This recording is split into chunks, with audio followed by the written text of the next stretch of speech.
Pendidikan merupakan suatu aspek krusial bagi kemajuan sebuah bangsa.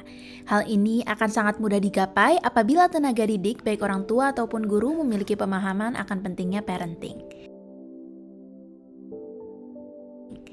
Parenting sendiri merupakan pola asuh orang tua terhadap anak. Tentu, dengan adanya parenting yang baik, kualitas sumber daya manusia di negara kita akan semakin berkualitas. Namun, ada banyak tantangan yang dialami oleh tenaga didik di masa digitalisasi ini. Terlebih di masa sekarang, di mana anak-anak telah memiliki akses teknologi sejak dilahirkan.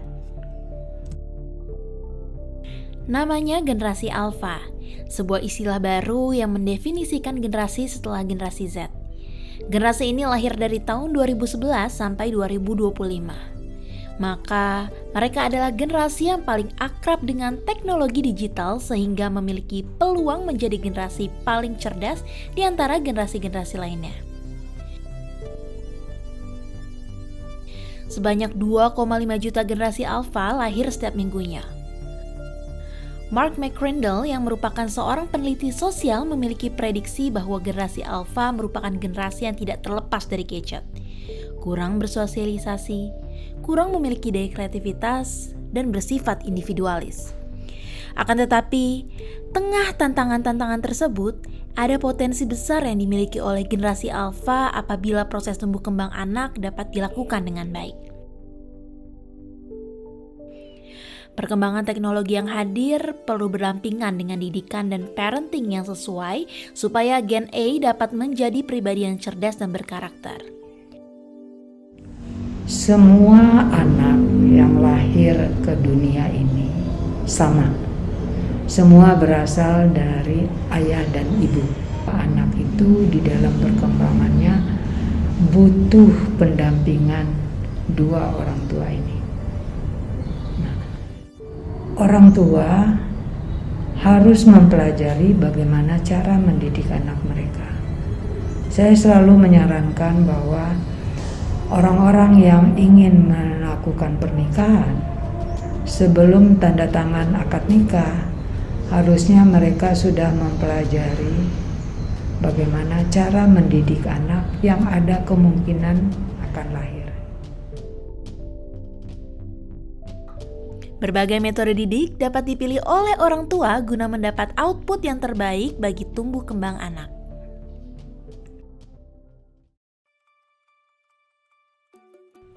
Baru-baru ini, tim kami mendapatkan kesempatan untuk meliput potret pendidikan di Sekolah Al-Falah. Sekolah yang terletak di daerah Cipayung, Jakarta Timur. Sekolah ini memiliki jenjang pendidikan mulai dari baby house, playgroup, kindergarten, elementary, junior high school, sampai senior high school.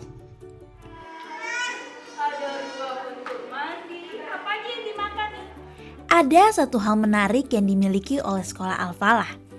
Sekolah ini mengadaptasi sebuah model belajar bernama BCCT yang merupakan singkatan dari Beyond Center and Circles Time.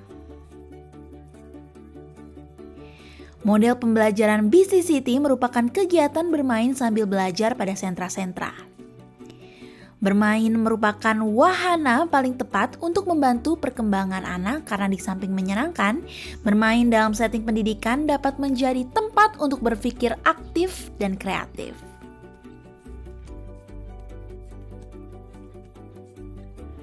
BCCT, Beyond Center and Circle Time.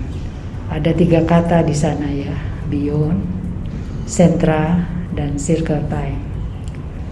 Sentra adalah suatu program pendidikan di mana di dalam sentra itu diklasifikasikan kegiatan main anak, tempat guru mengalirkan ilmu pengetahuan atau knowledge kepada anak. Kemudian kata beyond itu menunjukkan bahwa apa yang anak bisa pelajari di sentra itu bisa apa saja, tidak terbatas. Yang membatasinya adalah keterbatasan para guru, orang tua, dan orang dewasa yang mendampingi anak main. Kemudian circle time itu adalah waktu anak di lingkaran Posisi di lingkaran itu membuat anak belajar menyenangkan karena otak mereka siap untuk negotiable. Di dalam lingkaran, semua orang berada dalam posisi equal dan mereka sangat nyaman berdiskusi di dalam lingkaran. Semua knowledge yang diberikan kepada anak melalui kegiatan main tadi itu dibingkai oleh tema agar program berpikir anak terbangun, terstruktur dengan rapi. Melalui kegiatan main di sentra dengan tema-tema itu, guru menyiapkan materi untuk didiskusikan selama main anak, dan itu membimbing anak itu belajar tahap demi tahap, kemudian terbangun skill di mereka setiap mereka selesai main. Skill tersebut dibutuhkan anak untuk maju ke tahap berikutnya. Kurikulum BCCT didesain sesuai dengan tahapan perkembangan anak. Anak usia dini belajar melalui main. Usia dini itu 0 dari lahir sampai 2 tahun. Ini penggalan usia ya. 2 sampai 7 tahun, 7 sampai 11 tahun. Itu sampai 11 tahun mereka belajar melalui main. Kenapa melalui main? Karena semua pekerjaan itu, semua kegiatan main itu dilakukan dengan menyenangkan. Kita belum kasih tekanan yang dia harus begini, harus begitu. Di sentra itu kita membangun semua kecerdasan, seluruh 7 kecerdasan dasarnya Howard Gardner. Sentra itu adalah salah satu dari metode kita. Kalau kita mengajar tentu ada banyak materi ya. Materi itu diorganisasikan, diberikan oleh guru melalui macam-macam kegiatan. Dan semua sentra itu untuk membangun 6 domain. Jadi kita bangun seimbang semua domain, tidak hanya kognisi saja, tapi ada kognisi, ada bahasa, ada psikomotor, ada sosial, dan ada kognisi, ada bahasa, ada motorik, ada fisik ya, ada sosial, kemudian ada estetik dan afeksi. Jadi dibangun seimbang di situ. Selain itu di sentra itu juga akan dibangun mentransfer knowledge-nya itu menjadi skill. Yang kita harapkan anak-anak melalui sentra ini akan jadi anak yang mandiri, yang disiplin, yang punya kekuatan di dalam dia memecahkan masalah. Kita bisa gerakan bolanya kanan, kiri. Sentra bahan alam penting sebagai landasan tahap awal main anak sebelum melangkah ke sentra berikutnya. Gerakan-gerakan dalam sentra ini bagus untuk melatih motorik kasar sebelum nantinya anak belajar motorik halus. Anak dibebaskan untuk melakukan eksplorasi bahan-bahan yang ada melalui semua panca inderanya. Seperti pada prinsipnya bekerja melalui tema, anak akan mengeksplor karyanya berdasarkan tema yang sudah diberikan di awal sentra Bagaimana tadi. awannya dan bagaimana cuacanya ya? Kita bisa gambar bentuk macam-macam bentuk. Sentra bahan alam penting untuk membangun kontrol gerak dan emosi yang masih rendah, terutama pada anak usia 1-3 tahun yang belum bisa berkonsentrasi dalam rentang waktu yang cukup lama. Anak usia 1-2 tahun lebih banyak bermain di sentra bahan alam untuk membangun sensori motor. Bagaimana? Setelah bertemu dengan warna kuning jadi warna apa ya? Pada tingkatan usia yang lebih tinggi seperti TKA dan TKB, sentra bahan alam sebagai sumber untuk mengeksplorasi sains. Misalnya dengan mencampur beberapa warna untuk membuat warna-warna baru. Bagaimana dengan bintang? Di sentra ini, anak diperbolehkan main tanpa batasan agar lebih bebas mengeksplorasi. Misalnya ketika bermain takar air, anak-anak bisa sekalian masuk ke dalam bak air. Sentra ini menyediakan bahan bersifat cair ataupun terstruktur. Anak bisa menggunakan semua bahan itu untuk bermain peran. Karena sentra-sentra itu disusun berdasarkan kebutuhan perkembangan anak. Jadi kalau berdasarkan penelitian Jean Piaget, kebutuhan di baby house masih banyak sensori motor dan awal dari preoperasional thinker. Sedangkan kalau di TK kita punya 7 sentra yang disusun, dibuat, diorganisasikan sesuai dengan kebutuhan perkembangan anak-anak di usia 3 tahun sampai 6 tahun. Sentra seni adalah sentra di mana anak-anak menuangkan semua ide kreatifnya dalam bentuk karya.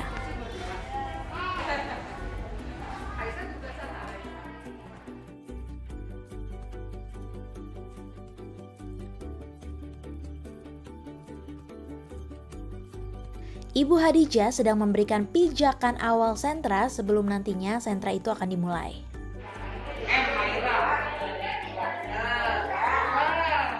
Membuat lingkaran, membacakan buku untuk memantik kreativitas anak-anak. Anak-anak pun bebas menanggapi dan berekspresi sesuai dengan interpretasinya. Anak-anak memiliki jiwa yang bebas. Jiwa bebas inilah yang bisa menjadi modal untuk munculnya kreativitas seni, sehingga anak sering disebut sebagai kreator alamiah. Karena itu, dilakukan guru dan orang tua adalah mendukung kreativitas anak. Dan inilah hasil karya dari sentra seni hari ini.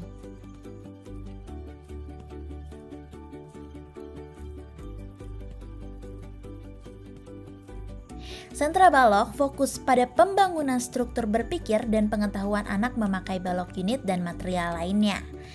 Ditetapkan agar anak bisa membangun bangunan 3 dimensi. Ibu Tini sedang memberikan pijakan atau teori sebelum bermain. Anak-anak dapat melihat dan dapat mengaplikasikannya ketika sentra dimulai. Sentra ini dapat membangun struktur berpikir anak. Balok merupakan media terstruktur dan memiliki bentuk yang telah ditentukan sebelumnya, sehingga anak bisa masuk tahap main pembangunan.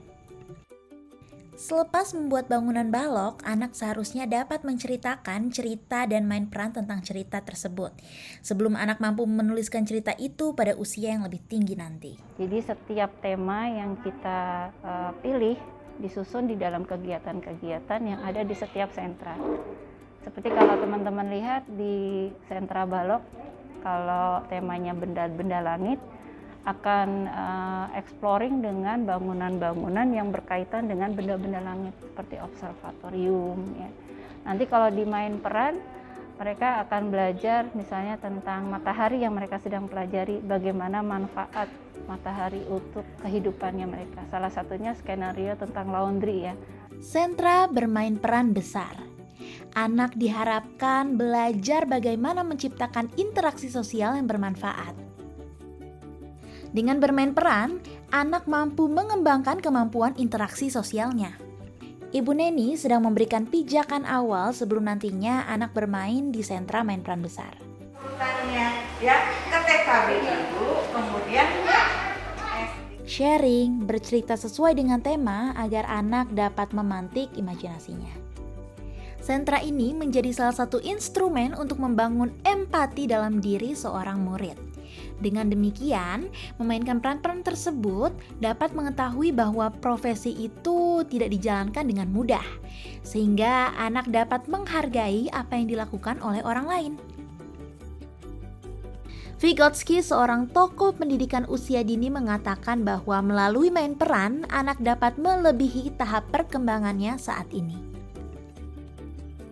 Jadi di setiap sentra punya tujuan-tujuan khusus, yang satu tujuan yang dicapai untuk satu hari di dalam kegiatan mainnya anak.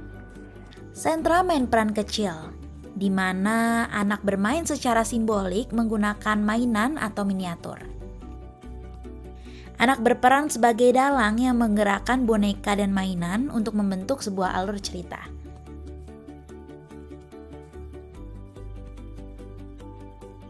Konsep bermain peran kecil ini mirip dengan helikopter view yang akan melatih anak untuk berpikir lebih bijak. Anak belajar memahami tuntutan-tuntutan dari luar yang datang setiap hari dengan bermain peran. Sentra main peran kecil ini sangat bagus untuk membangun kemampuan psikomotor. Kemampuan motorik kasar maupun motorik harusnya akan terbangun karena berinteraksi dengan alat-alat mainan berbentuk kecil. Erik Erikson menyebut bahwa main peran dapat membuat anak mengembangkan kemampuan pengendalian diri terhadap keinginannya. Selepas bermain, anak bergotong royong untuk mengembalikan alat mainnya ke tempat semula. Sentra secara tidak langsung mengajarkan start and finish dengan jelas kepada anak-anak. Kemampuan pre-operational thinker, dia mulai bergerak ke simbolik. Dari kalau di baby house sensory motor, bagaimana dia menggunakan indranya untuk belajar, dan di pre-operational thinker dia sudah menghasilkan karya. Sentra Imtak atau Iman dan Takwa. Tujuannya untuk membangun pemahaman anak tentang aturan agama, kemudian bisa hidup sesuai dengan aturan agama tersebut. Sama halnya dengan sentra lainnya, Bu Ida memberikan pijakan sebelum dimulainya sentra Imtak. Tak hanya belajar huruf hijaiyah, tapi juga belajar mengenai moralitas yang bermanfaat untuk bekal hidup anak-anak kelak. Sentra ini menyediakan berbagai mainan yang terkait dengan sarana-sarana ibadah dan aturan dalam beribadah. Misalkan, ajaran doa sehari-hari, praktik sholat, dan juga wudhu.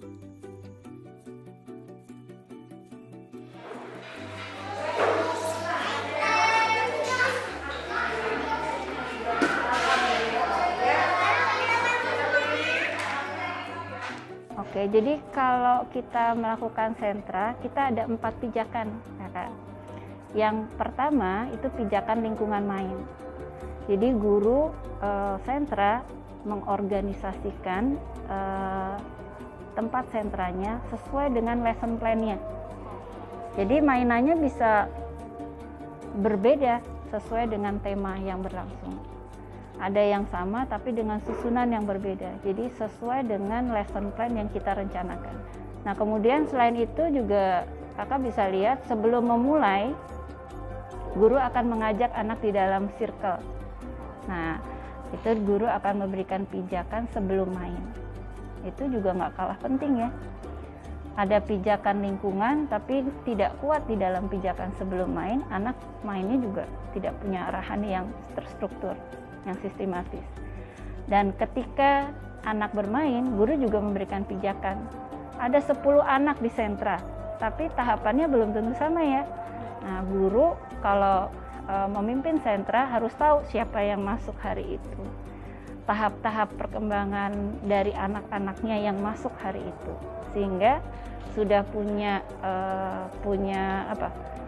cara bagaimana membuat pijakan atau pendekatan kepada setiap anaknya. Gurunya biasanya berkeliling.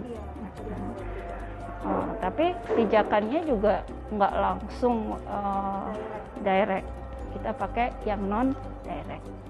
Nah, kemudian teman-teman bisa lihat setelah selesai bermain, even kalau yang kecil, gurunya akan kasih ingat 2 menit lagi atau 5 menit lagi waktunya beres-beres. Dan dari mulai kecil mereka belajar membereskan semua alat dan bahan main yang sudah mereka kerjakan sesuai dengan kemampuannya mereka. Tapi kalau teman-teman lihat, walaupun masih kecil-kecil, mereka gulung karpet sendiri, mereka masukkan dan belajar menempatkan benda-benda sesuai dengan tempatnya semula. Itu klasifikasi, urutan, ya, semua ada di situ. Bekerja dengan prosedur. Nanti setelah itu mereka akan kita ajak berkumpul kembali. Nah, itu nggak kalah pentingnya, kita sebutnya pijakan setelah selesai bermain. Kita merecall, mereview kembali, mengingat kembali apa aja sih tadi yang dimainkan. Dan itu penting ya untuk membangun working memory-nya. Terus mengingat kembali apa yang sudah dipelajari dengan cara yang menyenangkan. Jadi sentra itu salah satunya harus happy learning juga. Kenapa kalau happy learning? Kalau happy, topi berpikir kita akan terbuka, sehingga akan mudah kita menyerap, mentransform knowledge yang kita terima. Sentra persiapan yang fokus di dalamnya diisi dengan kegiatan matematika, membaca, dan menulis. Ibu Ayun sedang memberikan pijakan awal mengenai tema untuk sentra persiapan hari ini. Uniknya di sentra persiapan, guru tidak menyampaikan selamat bermain, melainkan selamat bekerja. Hal ini sebagai simbol untuk siapnya naik level menjadi pekerja di jenjang SD. Desain ruangan yang menyerupai panggung lahir dari penelitian panjang yang dilakukan oleh Pam Phelps yang merancang dan mengembangkan BC City di Florida, Amerika. Konsep panggung sangat konstruktif untuk menyiapkan anak agar siap naik ke kelas menjadi pekerja saat SD menurut penelitiannya.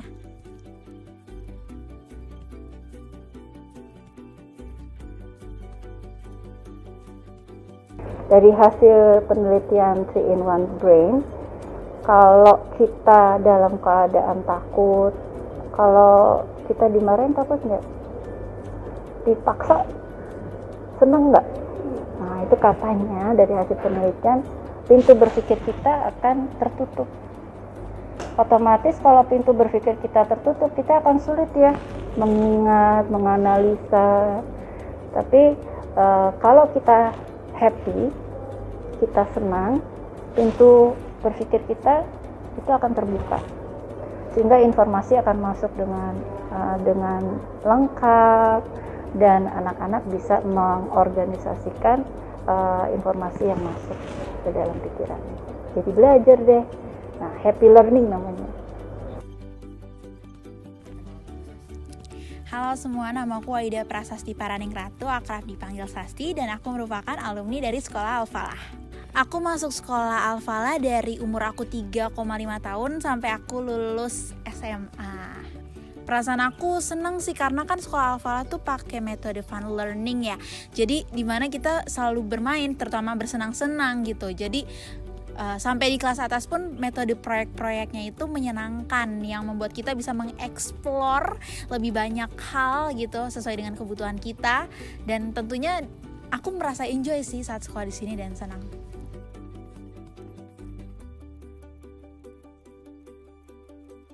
Metode sentra sih, karena metode sentra adalah metode di mana kita bisa mengeksplor apapun tanpa dibatasin gitu. Jadi apa yang ingin kita tahu, kita bisa mengeksplor sendiri melalui sentra tersebut.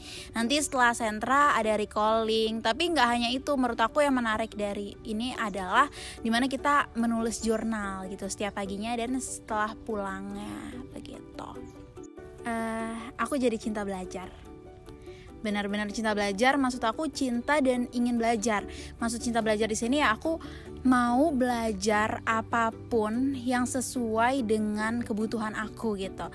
Jadi ketika menurut aku korelasinya ya itu dari sentra tersebut. Dari sentra itu gimana kita mau mengeksplor hal-hal yang ingin kita eksplor sendiri, kita mencari tahu sendiri. Dan proses itulah yang membuat aku menjadi seseorang yang cinta dengan belajar. Kita mendidik anak untuk pandai belajar. Kalau dia udah pandai belajar, dia akan cinta belajar, dia akan mempelajari apa saja yang dia butuhkan untuk menyelesaikan masalah hidupnya, untuk membuat dirinya bermakna untuk lingkungan dan orang lain, untuk membuat dia membuat kreasi-kreasi baru dari ide-ide dia, agar tercipta suatu kegiatan baru dan kehidupan yang lebih baik. Yang sangat berbahaya ya Mas Dasa, kalau metode yang kita pilih tidak sesuai dengan kebutuhan tahap perkembangan anak. Jadi misalnya zamannya saya dulu, kalau bikin rumah segitiga dulu ya, atau kotak dulu ya. Jadi kalau menggambar di zamannya Bu Retno dan banyak teman-temannya dari Bu Retno, kalau menggambar itu selalu gunung, rumah di bawahnya terus ada jalannya, ada listrik, ada. Jadi semua sama.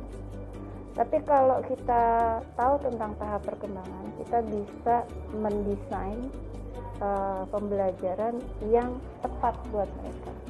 Kalau tepat, mereka akan senang, akan happy, dan nggak perlu disuruh belajar ya. Saat ini masih ada di luar sana, kalau mau ujian, orang tuanya yang sibuk ya, nungguin sampai. Tapi kalau kita bikin metode belajar yang sesuai dengan tahap perkembangannya, dan dia belajar bahwa belajar itu menyenangkan, sehingga itu menjadi kebutuhan. Nah, itu belum ada yang bikin belajar itu jadi kebutuhan. Kebutuhan itu ada yang makan, sandang, pangan ya. Belum ada yang bilang belajar itu satu kebutuhan. Padahal kalau itu menjadi satu kebutuhan, itu dilakukan dengan senang. Kebayang ya bagaimana indahnya dunia ini ya. Semua mau belajar, semuanya mau lihat dari sudut pandang yang berbeda. Damai dunia ini ya. Jadi